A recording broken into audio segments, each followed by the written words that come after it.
So the child is adapted to the mother's presence and has been ever since birth if everything's gone well. So it's a place of security and stability, partly because the child knows how to act around the mother, but also partly because if the child encounters anything that he or she doesn't understand while in the presence of mother, the mother will instantly intervene to provide the knowledge necessary to encapsulate the unexpected occurrence.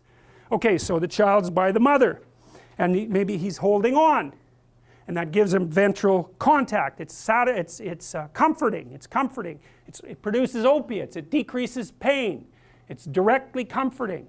And so then the child is maybe they're shy and they're going to take a few looks at what's around first and they're frozen, clinging to something secure, and then if nothing negative happens, they start to relax, just like a rat that's been put into a new cage. They start to relax, then they'll start to look. And that's the first manifestations of voluntary exploratory behavior. And maybe if there's other people around, they'll look and smile and then they'll hide, right? And the smile is an invitation to play or interact. So it's a foray out into the world. Smile, eye contact, then hide. Maybe they'll do that multiple times and get a game going. That establishes something stable going on between them and the stranger. Does the stranger know how to play? And then maybe they'll loosen up and they'll start to explore. And then they go out away from the mother and start interacting with the world until something happens that overwhelms them. Then they'll run back, get a hug, maybe have a sleep because maybe they've processed enough. And then you can encourage them to go back. And so what they're doing is they have the flag planted on an unknown territory. That's mom, the flag, right? They circulate around there because it's secure. Make forays outwards where the dragons are. Gather what's of interest, and if it's too much, they run back. And then the mom says, it's okay, no problem, you know, or gives them a little, you know, rock, or maybe feeds them something, and lets them have a little rest, and then off you go, play again, out they go again. And so what the child is doing is continually moving out, extending its explored territory into the unknown, just like the Star Trek Voyagers, and then moving back to security, and then moving out farther, and then moving back to security. And hopefully at some point they carry with them their own security once they become competent. Once you've incorporated all the competence of your parents, you don't need to go back. Well, and even if you do, it isn't going to help. You've transcended this security, and that's what makes you an adult. Hopefully that happens.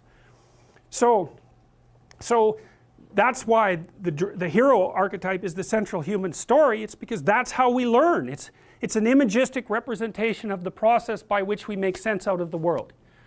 So of course it's redemptive because by definition that's the pattern we use to expand our competence in the world. How could it be anything other than redemptive? And it's tied in with here's how it's tied in with the idea of sacrifice. Every time you learn something, especially painfully, which really means you learned it, there's a bunch of things that you already knew that you had to let go of because they're wrong. And so there's no learning without sacrifice. And now that means is that there's no learning without the retooling of structures that you've already been using. And that's because you actually have a complete map of the world, always. But it's low resolution. It's low resolution. And then if you go out there and into a particular area that you've only mapped in a low resolution way, you'll learn details that force you to update the low resolution representation. And sometimes that can mean abandoning whole pieces of it because they're just wrong. So when you go out and you encounter something new, it always means the demolition of parts of you that are still unformed and incomplete. And so there's a sacrificial element to exploration. And that's partly why people don't like to talk to people who have ideas that are different than theirs. Because you might think, well, sure, we differ, why can't we just talk? If you know things I don't, all the better. But no, if you know something I really don't know, it's going to challenge something I already presume. And if it really challenges, it will disintegrate, and I'll do a little trip into the underworld before I can restructure myself. And if you really challenge me, it might be an almost complete dissolution. So who wants that? Well, here's how you want that. The only circumstance under which you will want that is if you know that the alternative is worse. Continual small updates differentiate you and make you strong. You shy away from that, your map stays low resolution, and you make yourself weak because you're not practicing that process of letting go and transforming, and letting go and transforming, because you want to become a master at that. You don't want to be a master at guarding your territory, even though that's extraordinarily useful. You want to become a master of taking the walls apart and extending them and building them up, and taking the walls apart and extending them and building them up. And that, because you'll never run out of utility for that. And that can mean that the unknown becomes something that's your friend instead of your enemy. And that would be a wonderful thing, because of course people respond to the unknown as if it's their terrible enemy. It's like, don't be so sure about that. What you know might be your enemy. What you don't yet know might be the best friend you have. And it's highly probable, because what do you know? And there's an infinite number of things you don't know. So you might as well make friends with them.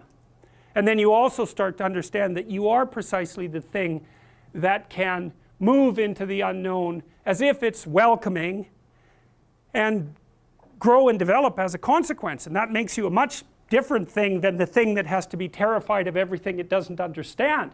You're just in a permanent state of existential horror under those conditions. And you're dangerous to other people too, especially if they don't agree with you.